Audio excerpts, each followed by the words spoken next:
その通りだ。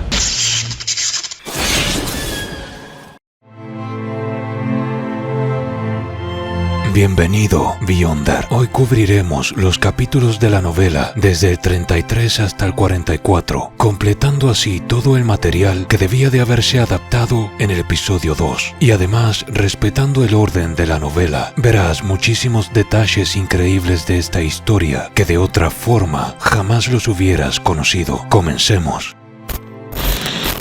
El viejo Neil explica que los ojos que Klein vio detrás de él corresponden a una característica de la magia ritualística. Por alguna razón no entra en detalles al respecto. Sin embargo, en el episodio 9 finalmente sabríamos que se trata de la ominosa mirada del sabio oculto. Según la novela, esta deidad examina y pone a prueba de manera rutinaria a cada Beyonder del sendero del ermitaño, especialmente durante su avance de secuencia, susurrándoles conocimientos al oído. Si no logran asimilarlo, el Beyonder se convertirá en un lunático delirante o en un auténtico monstruo. El sabio oculto solía ser un concepto abstracto e imaginario utilizado por la orden ascética de Moisés para referirse a la fuente del conocimiento colectivo, hasta que un día cobró existencia de repente y se transformó en una entidad oculta y desconocida. Regresando a Klein, a diferencia del anime, en donde su visión espiritual afecta todo el campo visual, en las novelas ve el resto del mundo con apariencia similar a con sus ojos normales. Reparan en el hecho de que los objetos inanimados o carentes de vida no emiten ningún aura particular o color especial, pero había una excepción. Los ingredientes que restaban de haber hecho la poción sí emitían un aura. Aquí se nos da una información muy interesante respecto a por qué los Beyonders pierden el control. Una de las razones, esos ingredientes que son trozos de cosas que antes estaban vivas, como plantas o animales fantásticos, lo que emiten son restos espirituales. Dichos restos ejercen cierta influencia sobre el Beyonder.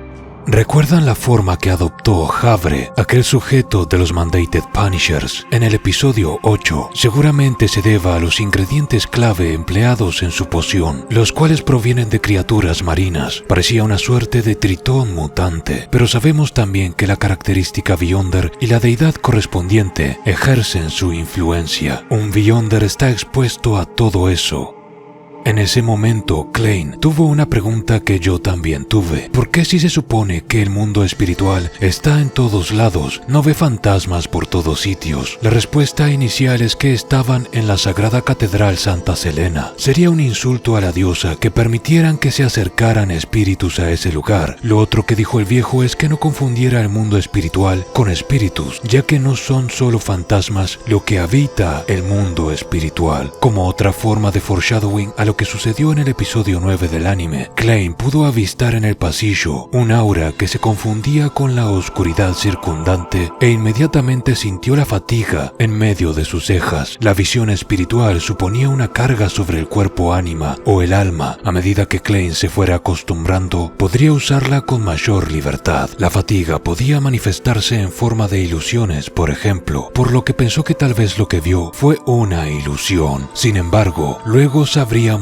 que se trataba de su difunta prometida, Celeste, aunque en realidad no. ¿Por qué? Simple. En el mundo de Lord of Mysteries, las almas no permanecen por mucho tiempo en este mundo como tal, con excepciones a, por ejemplo, Beyonders de las secuencias más altas. Este último punto no importa ahora. Lo que importa es que el viejo Neil nunca habría tenido éxito y lo único que hubiera conseguido crear es un monstruo habitado por un espíritu maligno. Lo que ve Klein pudo haber sido un engaño del propio sabio oculto o un eco de algo más, pero sea lo que haya sido, no era el alma de Celeste. Su alma ya no estaba entre ellos.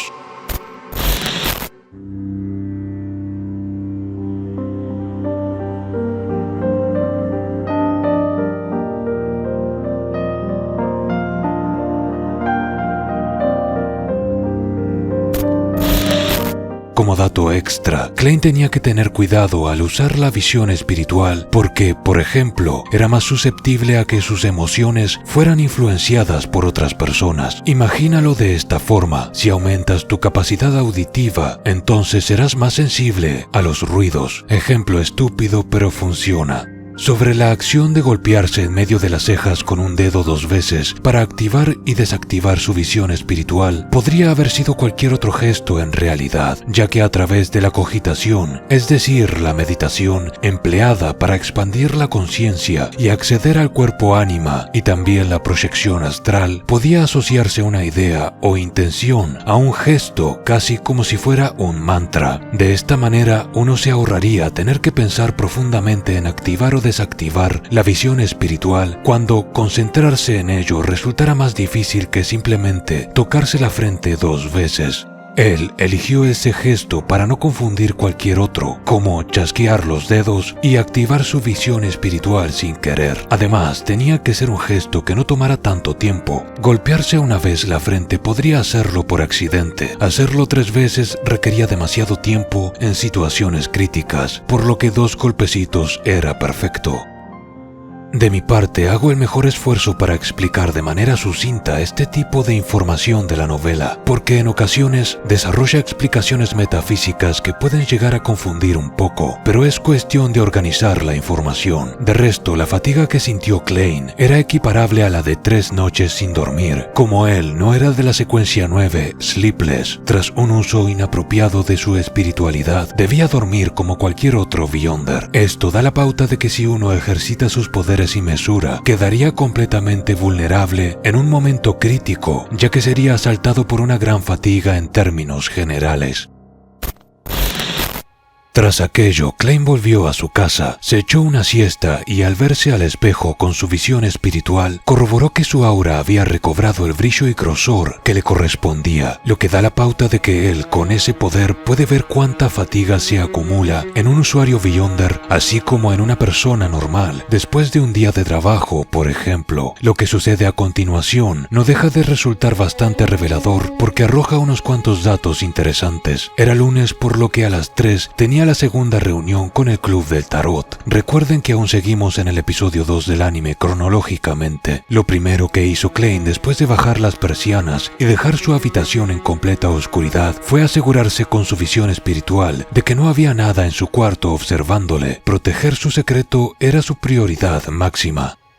Luego dio sus 4 pasos e hizo el cántico en chino, no en idioma del reino de Loen ni en idioma Hermes, pero no colocó ninguna comida en ninguna esquina, porque ahora tenía esos 4 puntos en el dorso de su mano izquierda, los cuales reaparecieron e incluso le provocaron cierto escozor. Los murmullos, una vez más, volvieron a presentarse desde todas direcciones. Sin embargo, la jaqueca no era ni de lejos tan fuerte como la primera vez. Esto era en parte porque él estaba haciendo un esfuerzo consciente por ignorar las voces, porque, en sus propias palabras, como un Beyonder, debía aprender a tener más autocontrol en momentos como ese. Sintió su cuerpo elevarse, iluminarse, se rodeó de niebla y de estrellas rojas. En 2 de esas estrellas rojas, Klein podía sentir una suerte de conexión y familiaridad, porque eran las estrellas vinculadas a Audrey Hall y Alger Wilson.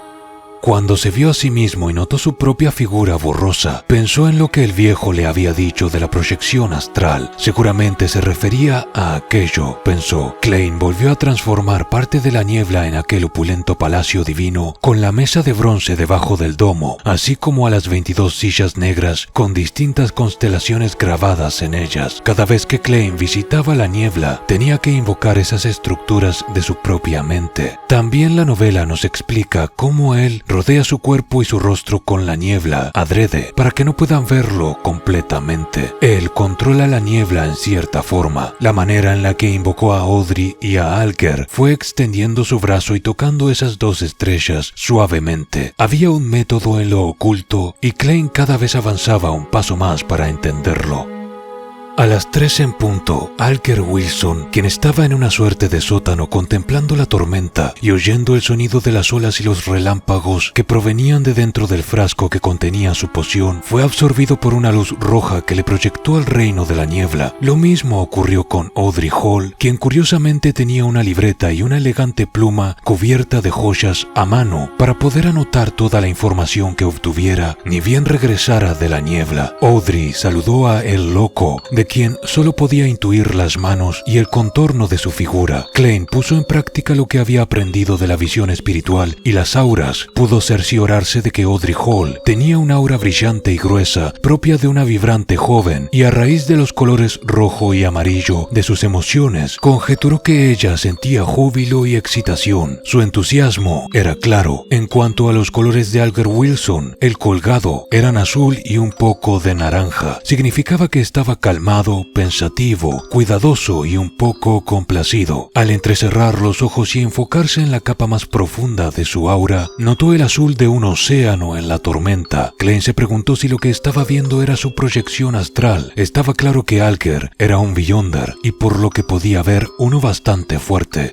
Cuando Alger miró a Klein, creyó que ese gesto que hacía de golpearse en medio de las cejas significaba que estaba pensando en otros asuntos. Procedió entonces a hablar con Audrey Hall sobre que le llegó la sangre de tiburón fantasma que había pedido. Audrey desde niña había estado fascinada con la magia y lo místico, pero nunca había conseguido realmente ser parte de ninguna experiencia semejante. Ella tenía un círculo de amistades con los mismos gustos. Unos cuantos príncipes le habían prometido que se convertiría en Beyonder si se casaba con ellos, pero ella intuía que era simplemente una mentira. La sangre la obtuvo de la bóveda familiar, de la cual extrajo un poco, contenida en una gran botella, sin nombre alguno, bajo la tesitura de que no se darían cuenta. Aquí es cuando Alger le relata los ingredientes de la fórmula de la secuencia 9 del espectador. Cito: espectador, poción de secuencia 9, 80 mililitros de agua pura, 5 gotas de esencia de azafrán otoñal, 13 gramos de polvo de peonol de dientes de vaca, 7 pétalos de flores élficas, un globo ocular de pez manjal maduro, añadir 35 mililitros de sangre de pez negro con cuernos de cabra. Los últimos 2 elementos son los ingredientes principales. Son criaturas extraordinarias del mar. Debes de tener cuidado. Alger Wilson hace hincapié en que para no perder el control tenía que ejercitar la cogitación o meditación todos los días, empezando desde el momento en que bebe la poción para controlar su espiritualidad. Audrey, como buena estudiosa o fanática de lo oculto, sabía qué era la cogitación. Sin embargo, cuando Alger dijo que el significado de una poción recaía únicamente en su nombre, Klein vio la oportunidad perfecta para inmiscuirse en la conversación. Lo esencial de las pociones no está en dominarlas, sino en digerirlas. No se trata de explotar poderes, sino de actuar, y el nombre de una poción no es meramente simbólico en su esencia, sino una imagen concreta, la clave para su digestión. Audrey no entendía qué había querido decir Klein, pero cuando vio a Alger Wilson, notó como éste se había paralizado como si hubiese sido golpeado por un relámpago, o mejor dicho, golpeado por una revelación de Dios. De hecho, ni el propio Klein estaba seguro de lo que significaban las palabras de Roselle en su totalidad. Él simplemente las dijo porque sabía que Roselle era un Beyonder mucho más poderoso y sabio de lo que Alger Wilson claramente era. Aquí es cuando Klein aprovecha para decir la frase: considéralo un pago adelantado. Lo que quería a cambio era que buscaran el cuaderno secreto de Roselle, incluso si se trataba de solo una página. Esto obviamente no hacía más que incrementar la mística de la figura de Klein como una deidad ignota, ya que nadie podía descifrarlo. Todos los que sabían de la existencia del mismo estaban de acuerdo con eso. Audrey conocía el rumor que decía que el emperador Roselle había visto la Blasphemy Slate, la tabla o piedra de la blasfemia. Se decía que las cartas secretas que había creado y escondido por el mundo contenían los secretos de los 22 senderos de lo divino, secretos que cualquier Beyonder de altas secuencias querría conocer. Audrey creyó que esta era la razón detrás del deseo de Klein. Aquí se revela otra curiosidad cuya sutileza resignifica muchas cosas en la novela. Durante toda la historia me he estado refiriendo a las notas que dejó el emperador Roselle como un diario. Lo cierto es que nadie realmente piensa en él específicamente como un diario, porque como nadie lo puede leer, nadie sabe realmente qué es, sin mencionar que lo que encuentran son páginas separadas. No tienen forma de saber que forman parte de una misma cosa. Las ven más como notas individuales. El hecho de que que Klein haya usado el término diario frente a Alger Wilson le hizo pensar que Klein sabía que se trataba de un diario y no de notas sueltas por el mundo porque podía leerlas, y solo porque podía leerlas determinó su naturaleza, es decir, la de un diario personal de Roselle. Este fue uno de los primeros momentos cruciales que hizo que Alger viera la figura de El Loco con otros ojos, porque no existía nadie conocido capaz de leer dichas páginas.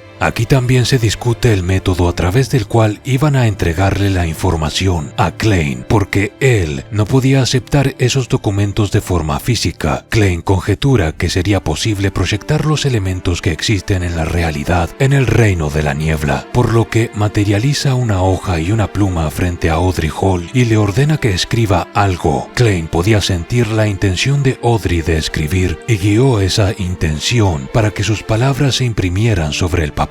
Esto llenó brevemente de temor a la chica, porque pensó que entonces Klein podía leer su mente, pero no. En palabras del propio Klein, solo me encuentro guiándote. Si tú no desearas el expresarlo, no podría aparecer en el papel. Esto significa que lo que sea que fuera a escribir en esas páginas, tenía que hacerlo de memoria, es decir, que tenía que memorizar los símbolos cuyo significado no conocía. Sobre quien iba a recaer esta tarea era Audrey Hall. ¿Por qué? Porque para lo que nosotros luce como una tarea muy difícil, en palabras de Alger Wilson, sería fácil después de que ella se convirtiera en Beyonder de secuencia espectador, ya que recibiría un enorme incremento en cuanto a capacidad de memoria, incluyendo la memoria visual. En el anime no se explica, pero los poderes de Audrey comienzan a ser útiles desde muy al principio. Por esta razón, este acto de parte de Klein, una vez más, dejó impresionado a Alger. Esta parte me causa un poco de gracia. Procedo a leer un fragmento de la novela. Tal y como mencioné anteriormente, soy una persona a la cual le gustan los tratos justos y de intercambio equivalente. El pago avanzado que les di hoy equivale a 2 páginas del diario por cada uno. De encontrar más, les daré más, dijo Klein, de manera calmada, como si fuera un adulto que no está tratando de sacarle ventaja a 2 niños pequeños.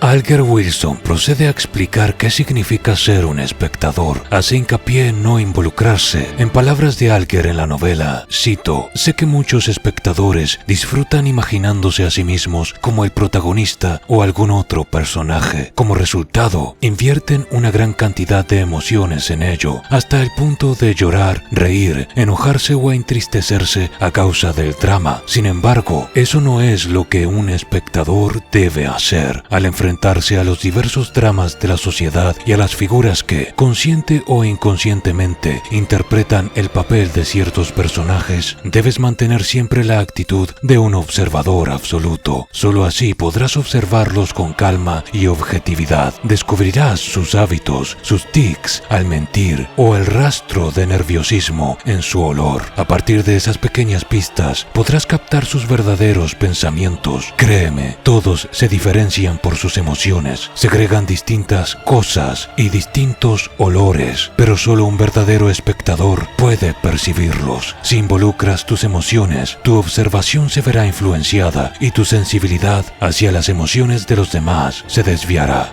Como ven, en la medida en que un espectador comienza a involucrarse emocionalmente, interfiere con la capacidad de sus propios poderes. Desde mi perspectiva, es un poder triste porque te aísla en cierta forma, pero para alguien como Audrey era todo lo que siempre había querido. Aquí Alger y Audrey se ensarzan en una conversación que ronda la figura de un pirata infame que se hace llamar el almirante Ludwell, dueño del navío de nombre Black Tulip o Tulipán Negro, quien comenzó un viaje para explorar el este del mar Sonia nuevamente. Si vieron mi video anterior sobre el buque de guerra de Pritz, allí mencionamos un poco a los piratas enemigos del reino de Loen. En su conversación mencionan a la orden secreta, la cual se encontraba buscando una libreta de la familia Antigonus, que se hallaba perdida, y también de que la familia Antigonus fue destruida por la Iglesia de la Noche Eterna hacia el final de la Cuarta Época o el principio de la Quinta Época. Ese breve intercambio entre la señorita Justicia y el señor Colgado fue igualmente revelador para Klein, quien en ese momento pensó lo siguiente: Por lo que parece, el valor que los Nighthawks le han otorgado a este cuaderno de Antigonus supera con creces mi imaginación. La razón por la que me nominaron como Beyonder no responde enteramente a que tuviera algún mérito o que quisieran prevenir un peligro para mí, sino que se debe a que desean que eleve mi sensibilidad espiritual para ayudarles a encontrar el cuaderno. El capitán no me ocultó esto, lo había mencionado, pero simplemente no le presté demasiada atención. Como dije en un video anterior, las circunstancias que le permitieron a Klein convertirse en Beyonder fueron extraordinarias. De otra forma no hubiera accedido a una poción tan fácilmente. Aquí es también cuando Klein trata el gran problema de los cargos importantes del reino siendo entregados a través del nepotismo, es decir, no por el mérito o las capacidades propias, sino por el clientelismo, favores y familiaridad, etc. Él dijo que el problema tenía una solución simple y que era un sistema de evaluación por medio de exámenes. Lo resumo porque básicamente es lo mismo que vimos en el anime, asuntos profesionales que se han dejado en manos de profesionales y los asuntos políticos que sean dejados en manos del partido que gane las elecciones. Lo que no mencionó es que esto terminaría dando a luz al demonio de la burocracia. Otro detalle que se menciona es que gracias al aumento a todos los niveles que recibió tras convertirse en Beyonder, ahora podía sentir que tenía mucha más energía a nivel mental y espiritual, por lo que podía pasar mucho más tiempo en el reino de la niebla. Como recordarán, antes, en cuestión de unos minutos, sentía como su cabeza se iba a partir de la fatiga. Otro detalle más es que después de que Audrey y Alker fueran enviados de regreso, Klein sintió como si ese lugar neblinoso no hubiese sido habitado por decenas de millones de años. Así de pacífico se sentía. Notó que podía tocar una tercera estrella roja desde donde estaba y probablemente invocar a otra persona más, pero tenía que ser cuidadoso porque ¿qué pasaba si, por ejemplo, la persona que invocaba era el capitán Dan Smith? Comprometería absolutamente todo lo que había construido hasta ese momento, e incluso si fuera alguien que él no conocía, nada le aseguraba que fuese a ser una persona razonable, como el señor Colgado o la señorita Justicia. También pensó otras cosas interesantes. Procedo a leer un fragmento de la novela. Klein sabía que la niebla gris era especial, sabía que no era algo a lo que un Beyonder en la secuencia de Dan Smith podía ver a través, pero el problema era que, al tener ya los poderes de un Beyonder, debía considerar la existencia de los dioses. Klein había optado por creer con cautela que los 7 dioses ortodoxos existían en realidad. Por supuesto, se inclinaba más hacia la idea de que esos dioses no eran más que Beyonders de secuencias muy elevadas, simplemente mucho más poderosos.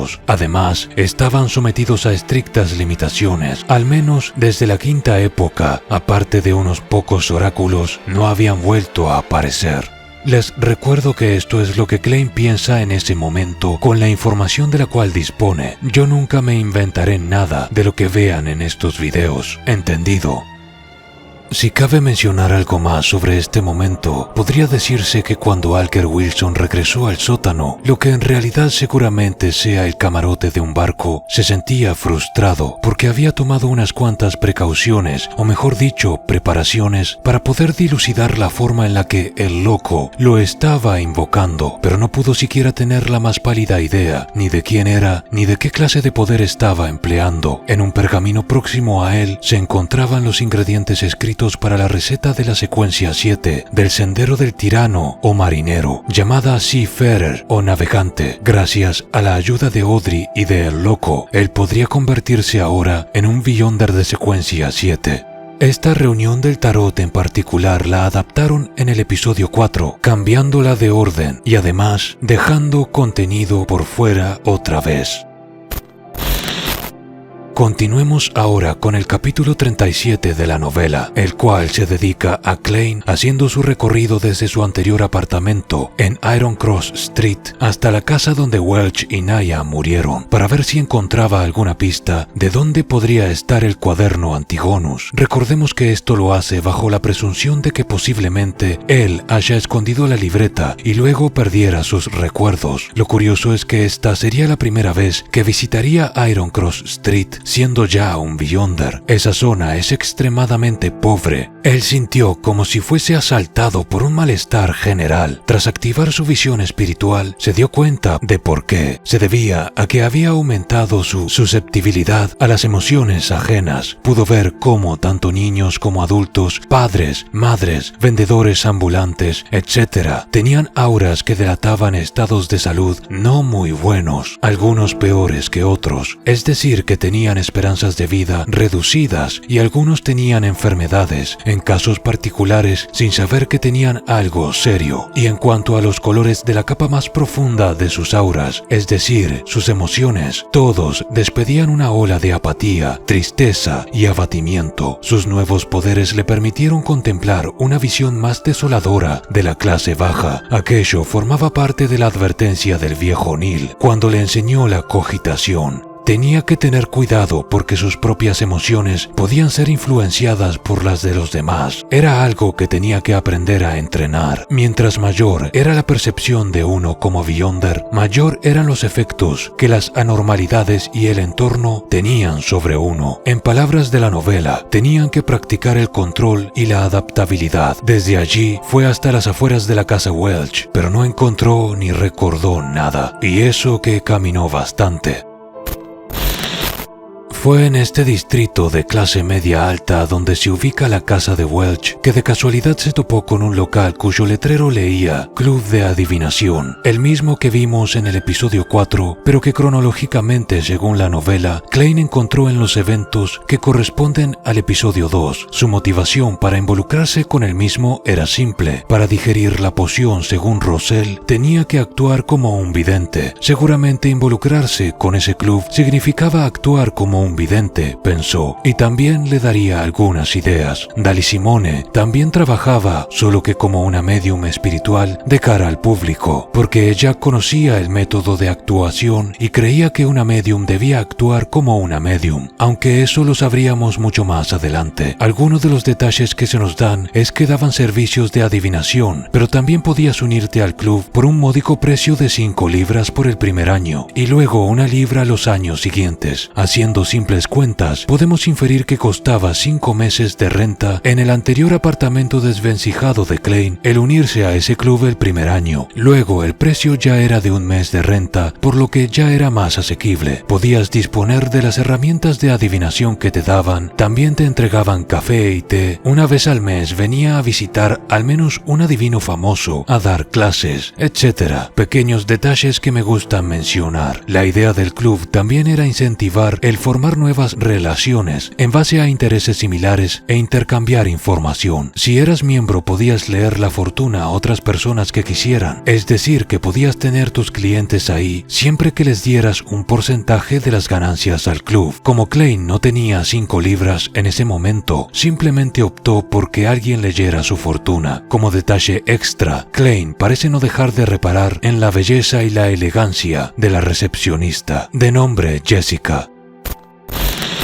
Klein escoge que Glacis, quien según la recepcionista era un novato que hacía cartomancia, leyera su fortuna, y no el tipo del espejo, Hannes Vincent. Hannes Vincent era un vidente famoso en Ciudad Tingen, pero tan solo una lectura costaba 4 soli, lo que Klein nos cuenta que es suficiente dinero para comer él y sus hermanos 2 cenas muy caras. En el anime comprimieron y reordenaron estos eventos en un episodio. Algo gracioso es que cuando la recepcionista le dijo a Glacis que alguien había venido buscando sus servicios, el novato preguntó sorprendido si estaba segura de que se refería a él. Glacis es el hombre rubio que Klein conoce en la recepción en el anime y a quien alerta de que algo no andaba bien con sus pulmones, ya que al ver su aura infirió por el color de la misma que estaba enfermo. La pregunta que Klein en su mente tenía era si aún era posible encontrar el diario Antigonus, pero como la carta que sacó estaba invertida, significaba que no. Lo curioso es que la carta, otra vez, era el arcano mayor de El Loco. ¿Coincidencia? No lo creo. Tal y como Klein nos cuenta, no importaba la herramienta que se usara para ejecutar la adivinación, ya que las mismas eran maneras simbólicas de interpretar un mismo mensaje. Las diferencias entre estas herramientas era que simplemente eran más útiles para contextos diferentes u objetivos diferentes, ya que nunca dejaba de ser una conversación entre la espiritualidad dentro de uno y el mundo espiritual. Por lo que yo entiendo al leer la novela, esta conversación está sucediendo siempre porque a cada ser humano siempre se le están entregando pequeñas señales desde el mundo espiritual, señales que la gran mayoría de personas no capta y tampoco son capaces de interpretar. La próxima carta fue la estrella invertida. Parecía que la respuesta a su nueva pregunta, el si el cuaderno estaba en posesión de otra persona actualmente, era que no. Fue cuando la sesión terminó que Klein le dijo que fuera a ver a un doctor y que se enfocara en sus pulmones. Algo gracioso es que cuando Klein se fue, el sujeto hizo adivinación en sí mismo para ver si algo andaba mal con su salud, aunque no se nos cuenta el resultado de ello. Es más que nada un contrapunto cómico a la situación. Como verán, la recepcionista es más estoica y fría hacia Klein, porque en realidad ella no sabe quién es Klein, ni que es un Beyonder, ni un adivino, ni nada por el estilo. De hecho, el que Klein no se uniera al club y escogiera al vidente más barato hizo incluso que ella no lo viera con muy buenos ojos al inicio, aunque siempre mantuvo su profesionalismo. En el anime, esta chica automáticamente luce amistosa con Klein, pero se debe a que se suponía que ya se conocían en las novelas para ese punto. Esto es algo que sucede mucho. Si entras a un local y das alguna señal de no tener mucho dinero o ser austero, te tratarán con desinterés, rozando la mala educación. Más tarde, al dirigirse a la armería para obtener sus 30 balas cazademonios, encontró a Rosanne, quien estaba de guardia allí porque le tocaba. También se le presentó a Brett, un trabajador civil de los Nighthawks que nunca se había atrevido a dar el paso y convertirse en Beyonder. Brett quería hacer un cambio de guardia con Rosanne para pasado mañana, porque era el aniversario número 15 de casamiento con su esposa y quería tener ese día libre para ir al teatro con ella. Brett era un hombre de mediana edad con una barba negra y espesa y un sombrero de copa. Esto lo menciono porque hay muchas interacciones con otros miembros de los Nighthawks y muchos otros personajes que por ahí apenas aparecen o directamente son ignorados por la adaptación animada, y creo que tridimensionalizan mucho a esta historia, por lo que aunque parezca más o menos irrelevante, prefiero traerlos en los videos. Rosanne se hallaba un poco triste de que Klein se haya convertido en Beyonder, pero le dijo que dada la secuencia del vidente que escogió, su rol sería más de soporte, y siempre que no se comunicara ni curioseara con lo oculto, ni existencias desconocidas, estaría seguro. Luego Klein se dedicó a entrenar en la galería de tiro y se nos dice que estaba desarrollando una memoria muscular para apuntar, desenfundar, recargar, etc. Además, en ese mismo lugar aprovechaba para hacer ejercicios como lagartijas y en definitiva entrenar sus músculos. Cuando llegó a casa tuvo una plática con Melissa, porque a pesar de haberse mudado y de Klein haber conseguido un buen trabajo, ella seguía caminando hasta la escuela, lo que le significaba 1 hora y 40 minutos de tiempo. Klein ganó el debate diciéndole que si pagaba el transporte público, ahorraría tiempo que podría invertir en estudiar, tener mejores calificaciones y mayores posibilidades de tener un trabajo muy bien pago, como ingeniera. La discusión surgió porque si todos tomaban transporte público, entonces el total semanal gastado equivalía a lo que gastaban de renta en esa casa por semana. Pero Klein no se había pasado gran parte de sus días de juventud en China debatiendo en foros sin haber aprendido algo al respecto sobre el arte del debate y la persuasión.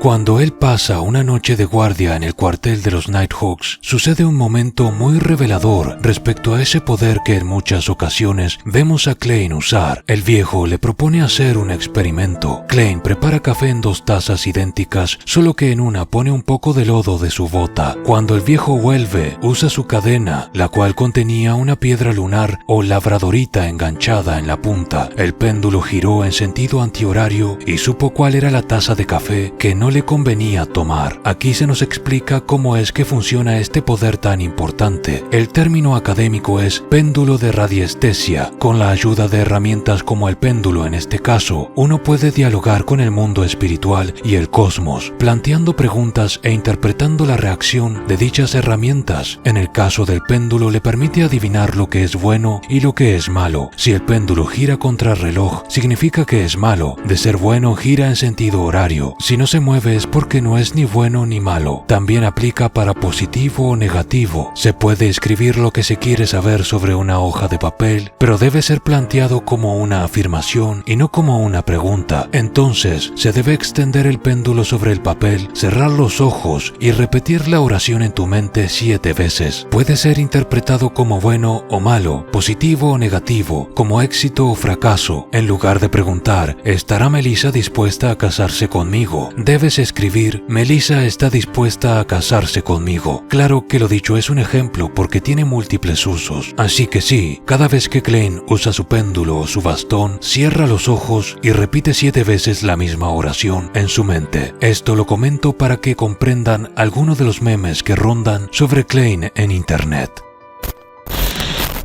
El viejo Neil le da a Klein un par de clases sobre la importancia de la simbología. Los reinos que existen más allá de los sentidos del ser humano no pueden ser descritos con precisión, porque lo que experimenta un Beyonder no es más que lo que pueden alcanzar a interpretar en la finitud de sus capacidades. En otras palabras, Klein tiene que volverse muy bueno interpretando símbolos, señales y ese tipo de cosas. En este momento sucede algo gracioso. Cuando el viejo le estaba dibujando un par de constelaciones sobre una hoja de papel, las iba nombrando una a una: la constelación del trueno, la constelación de la escarcha, etc. Y Klein menciona que son nombres poco sofisticados, a lo que el viejo responde que el emperador Rosell había dicho lo mismo cuando estaba vivo, alegando a que nombres como Virgo y Leo eran mejores. El emperador había querido cambiar los nombres de las constelaciones, pero se dio cuenta de que no tenía la energía suficiente para luchar contra milenios de tradición,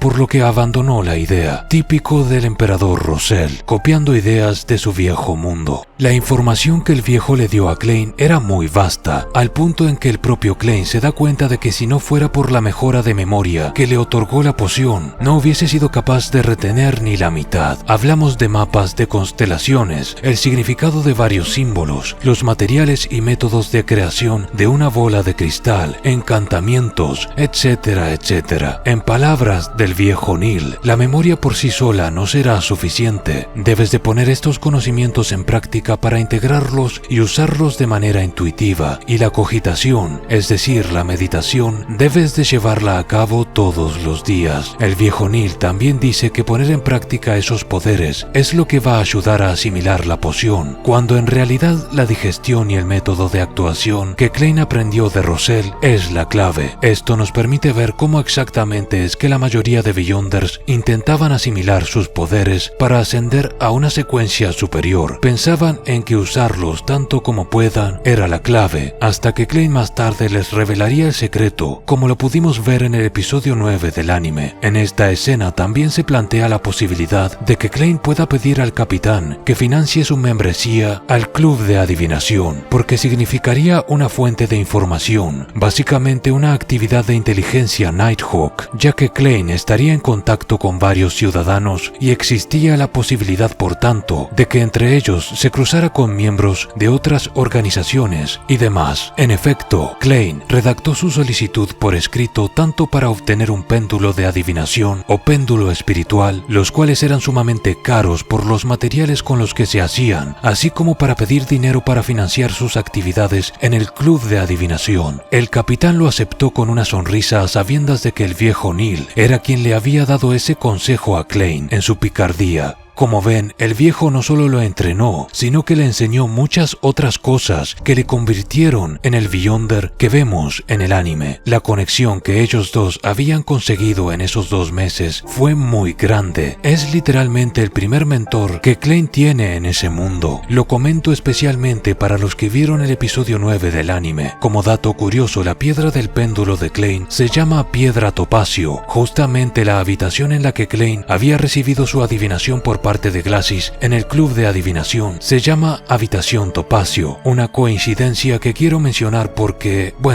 sí, esa misma habitación sigue siendo usada para futuras adivinaciones. En cuanto al topacio en sí, es una piedra preciosa de color amarillo, y no se la entrega Dan Smith en esta escena del anime en el episodio 3, sino que en realidad debería de habérsela entregado en el episodio 2, y porque Klein hizo una solicitud junto a la carta de presupuesto para financiar sus actividades en el club de adivinación.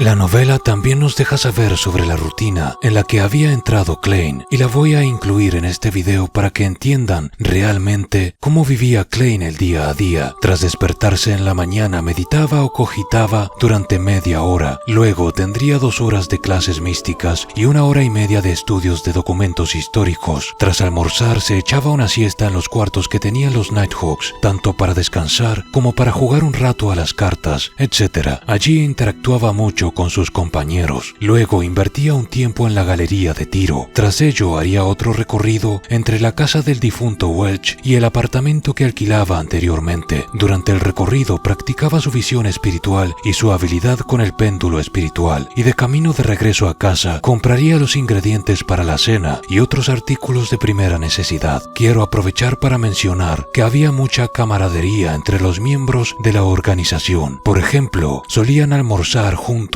quienes estuvieran presentes en ese momento. Klein almorzaba con Roseanne y Brett, el sujeto que celebraría 15 años de casado. Todas estas interacciones suceden en esta zona donde están las oficinas de Blackthorn Security Company. Dejaré una imagen del anime.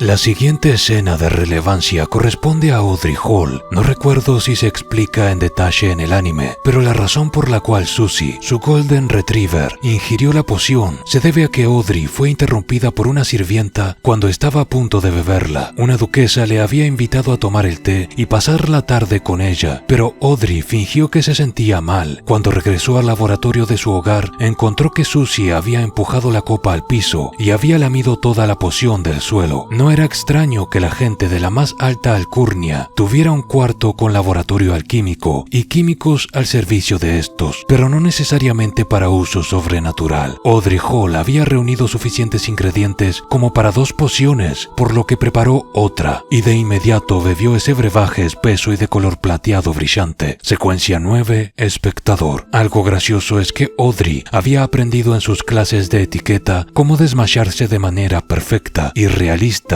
para escapar de situaciones sociales abrumadoras, y estaba dispuesta a hacerlo si la necesidad surgía porque era muy buena actuando.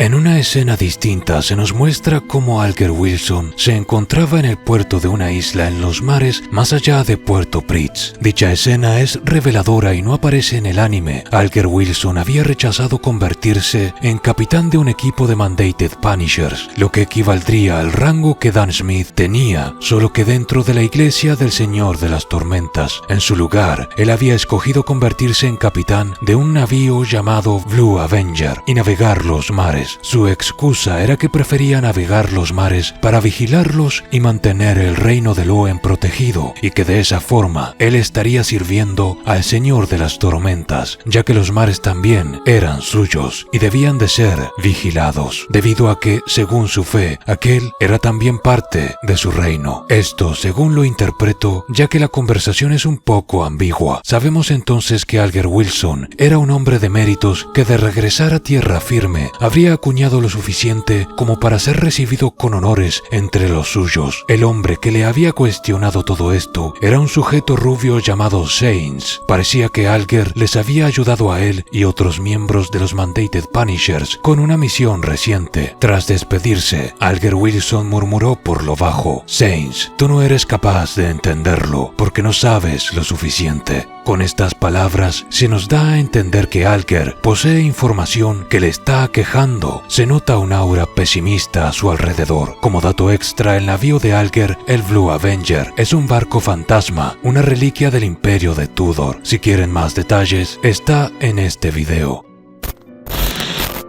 Tras almorzar con Brett y Roseanne en Blackthorn Security Company, Klein se dedicó a leer el periódico. Allí se enteró de que el cuerpo de su difunto amigo Welch fue escoltado hasta Constant City, donde su padre el banquero sostuvo la ceremonia de entierro correspondiente. En ese momento Klein piensa en sus padres. Aquel hombre había perdido a un hijo y él no podía imaginarse lo que se sentía algo así. Al igual que sus padres en China, también habían perdido a su único hijo, a él. Su corazón se llenó de tristeza. Sobre Naya no se comenta nada más en los periódicos. Seguramente la relevancia de ser hijo de un banquero opacó a la difunta chica. El padre de Welch creyó la historia que los Nighthawks le contaron a través de la policía, porque no contrató ningún investigador privado para corroborar qué había pasado. Si bien Klein no fue invitado a los funerales de sus amigos, se prometió a sí mismo ir solo a llevarle rosas a sus tumbas en algún momento.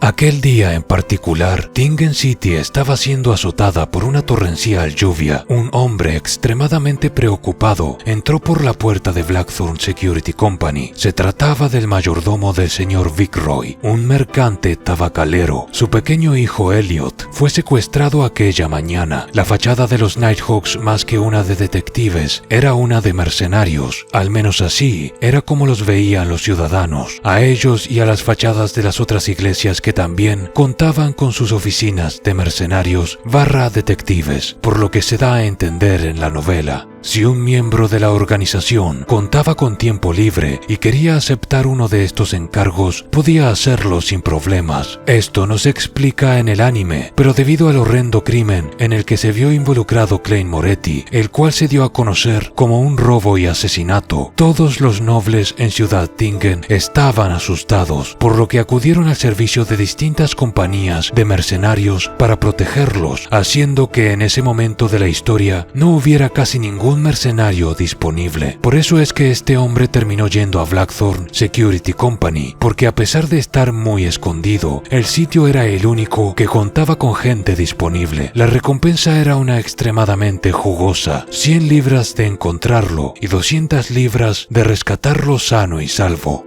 Aquí acontece un momento algo jocoso, ya que cuando Leonard acepta el encargo y le pide a Klein que le acompañe debido a que él carece de la habilidad para encontrar personas, Klein necesita de una prenda o algún artículo personal del chico para poder emplear sus poderes y así rastrearlo. Pero claro, ¿cómo podía plantearle semejante solicitud al mayordomo sin que lo viera raro? El tipo no creía en poderes sobrenaturales y obviamente ellos eran mercenarios comunes y corrientes. Leonard le dijo al mayordomo que el sentido del olfato de Klein era muy bueno y por eso es que necesitaban una prenda del chico. Al final se hicieron con una foto y más tarde unas cuantas prendas. Leonard trató a Klein como un perrito. Yendo a la escena del carruaje buscando la ubicación del chico, se nos dicen un par de detalles sobre el método que emplea Klein. Primero, ahora le resulta más fácil entrar en modo de cogitación, ya que lo que hace es pensar en esas esferas etéreas que, como expliqué en el video anterior, corresponden a objetos que no existen en este mundo, para expandir su espiritualidad. Curiosamente menciona que de vez en cuando siente como un par de ojos le observan de aquí y de allá mientras ejercita la cogitación o meditación. La técnica que él emplea se basa en la radiestesia. Algunos ya la conocerán, pero consiste en sostener con ambas manos 2 varillas de metal para encontrar agua, minerales y otras cosas, si no me equivoco. La técnica del bastón que usa Klein la creó él. Se dio cuenta de que no necesitaba 2 varillas para conjurar ese poder rastreador. Solo bastaba con soltar el bastón y ver en qué dirección caía. Otra prueba de su ingenio. Seguro que algunos se estarán preguntando ¿por qué no usa esa técnica para encontrar el cuaderno Antigonus? La respuesta es simple. Klein no poseía ninguna impresión palpable en su mente de cómo lucía ni de cómo se sentía el cuaderno. Y como verán, este método requiere de una conexión sustancial con lo que se busca, aunque estos métodos pueden ser interferidos por otros poderes también. El sendero de la demonesa posee poderes que obstruyen a la adivinación, por ejemplo. Tras haber encontrado la ubicación de los 3 secuestradores, Leonard recita un poema de medianoche para que dichos malhechores caigan dormidos antes de atravesar la puerta. Es curioso cómo la novela relata que Klein casi se duerme también, como si el poema en sí mismo no distinguiera amigo de enemigo. Aquí pasa algo extraño pero importante para lo que voy a decir al final del video. Justo cuando estaba por dormirse, Klein pudo percibir claramente que alguien le observaba mientras era invadido por un sentimiento de increíble déjà vu. No olviden eso. Continuando, la escena en las novelas sucede de manera distinta al anime. Leonard atraviesa la puerta con un puño y la abre desde el otro lado. Los secuestradores estaban dormidos, excepto por uno que intentó levantarse, pero cayó inconsciente al suelo tras una patada propinada por Leonard. En ese momento, un inesperado cuarto cómplice apareció y Klein acciona su arma por primera vez contra una persona, disparándole e hiriendo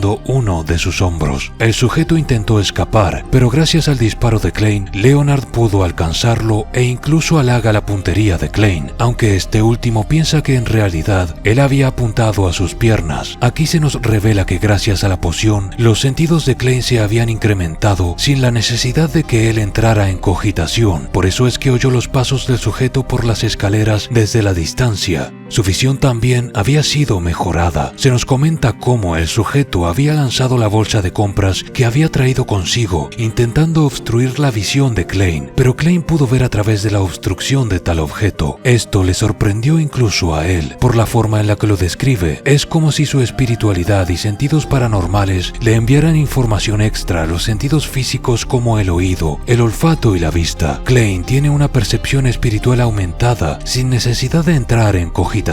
Todo este tipo de detalles me sorprenden bastante porque atienden a una complejidad que ha sido dejada un poco sin explicación en el anime. Los secuestradores fueron atados y Klein tuvo que manualmente extraer la bala del hombro del sujeto herido para luego vendarlo. Tras ello, Klein llama a la policía para que se encarguen del caso y simplemente se van despidiéndose del mayordomo. Como ven, ningún monstruo Lovecraftiano apareció de la nada. Se nos dan algunos detalles interesantes, sin embargo, porque, para empezar, la mitad de todo el dinero recabado por trabajos mercenarios iban para la contadora Oriana, lo que significaba que iba directamente a los fondos de los Nighthawks. La otra mitad se repartía entre miembros oficiales. En cuanto al poder de Leonard, él dice que aunque los secuestradores despierten, no van a asociar la súbita sensación de sueño con un poder sobrenatural. Los Nighthawks ya hicieron pruebas al respecto, y cuando una persona bajo el influjo de un poema de medianoche despierta, recuerda el poema como si hubiese sido parte de un sueño. Para dicha persona simplemente se quedó dormida. Lo que sí podía delatar algo extraño era la bala cazademonios que había usado Klein. Por eso es que la extrajo del hombro del sujeto también. Tras toda esa escena de secuestro sí pasa algo extraño. Supongo que toda esa situación el anime lo adaptó a su propio modo. Procedo a explicar a qué me refiero. Klein regresa a su casa, cena con sus hermanos y luego va a su habitación a dormir. De repente oyó un sonido proviniendo del otro lado de la puerta de su habitación, el cual le despertó. Cuando abrió la puerta se encontró un escritorio con un cuaderno forrado completamente de negro. Una increíble sensación de déjà vu le invadió mientras abría la libreta. Dentro encontró la foto de alguien vestido en elegantes ropajes. Era la foto del arcano mayor del loco. Debajo de dicha foto yacía escrita la siguiente frase: todos morirán, incluyéndome a mí. Ni bien leyó esa oración escrita en lenguaje Hermes, su corazón se invadió de terror, y entonces los labios del sujeto vestido como el loco en aquella foto perturbadora se curvaron en una inquietante sonrisa. Tras ello despertó súbitamente, mientras lucía bañado por la luz roja de la luna colándose por su ventana. Tras unos segundos se percató de que había tenido una pesadilla, pero había un problema. Él ahora era de la secuencia 9 del vidente. Sabía muy bien que nunca más los sueños serían algo trivial mientras viva. Había un significado en aquella pesadilla. ¿Recuerdan lo que comenté anteriormente sobre Klein sintiéndose observado y experimentando déjà vu justo cuando Leonard recitó su poema? Bien, permítanme que les lea cómo es que termina el capítulo 44 de la novela y por tanto el episodio 2 del anime. Klein, como vidente, sabía lo que los sueños suelen presagiar. Por lo tanto, comenzó a revisar seriamente sus recuerdos. Klein se paralizó al hacerlo porque se percató de aquello que había dejado pasar por alto ese mismo día. Mientras estaba inmerso en el canto de Leonard, había percibido algo amorfo e indiferente mirándole tras su espalda. La sensación de estar siendo observado se sentía diferente a la habitual cogitación o experiencia que tenía al usar la visión espiritual. Le dio una sensación de déjà vu. Según el capitán Dan, una vez que surge una sensación de déjà vu en él, probablemente significaba... Klein se incorporó de repente y confirmó la sensación. Sí, es ese cuaderno, el cuaderno de la familia Antigonus. Esta conversación sobre el déjà vu con Dan Smith y Klein la incluí y expliqué en este video de aquí. Como dato extra, notarán que no mencioné en ningún momento la interacción de una pluma esmeralda controlando las acciones del niño que fue secuestrado. Esto es un punto para el anime, ya que decidió incluir estas pistas para que, al volver a ver el anime, entendamos cómo la influencia del artefacto sellado 008, la pluma de Al-Suhod, había estado tirando de los hilos, lo que básicamente es foreshadowing. En fin, finalmente hemos cubierto todo el material de la novela que se corresponde con lo que debería de haber adaptado el episodio 2 del anime. De nuevo, se dejaron cosas de lado, sobre todo detalles de world building y demás. Se cambiaron escenas de orden para otros capítulos, etcétera, etcétera. Ya saben cómo va esto. Me cuesta creer la cantidad de esfuerzo que tuve que invertir en solo el episodio 2. Me estoy planteando agilizar un poco la carga de información de los análisis. En definitiva, llevamos los primeros 2 episodios explicados de forma canónica con las novelas. Espero que lo hayan disfrutado. Esto fue posible solo gracias al apoyo de todos ustedes. Sin más, nos vemos en la próxima. Estos videos son posibles por el apoyo de los miembros, quienes tienen acceso anticipado a los mismos días antes y a las donaciones de Ramón Mandujano Quintero.